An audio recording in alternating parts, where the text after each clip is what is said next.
ელენე ხოშტარიას სასამართლო განაჩენზე ყველაზე გამორჩეული კომენტარი გააკეთა შალვა ნათელაშვილმა. მინდა შემოგთავაზოთ ეს უნიკალური ვიდეო ძვირფასო მეგობრებო.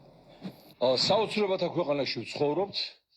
პარიზში, როდესაც ლუვრის მუზეუმში დააზიანეს ლეონარდოს უკვდავის შედევრი მონა ლიზა, დამნაშავეს აკმარეს ადმინისტრაციული სახელი და ბოდიშებით მიაცილეს სახლში.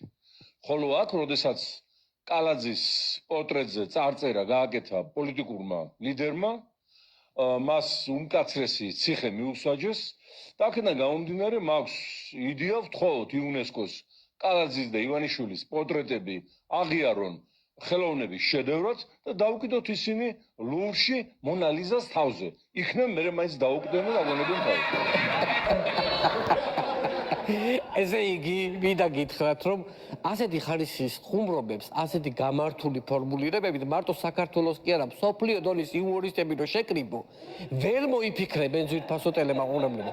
28 წელია სცენარს წერდა, თეთრი შურით შემშურდა. აი, ყველაფერი წაშალა თუ კი რამე მაგ გაკეთებული ამ ცხოვრებაში და თუ კი რამე შემიქმნია.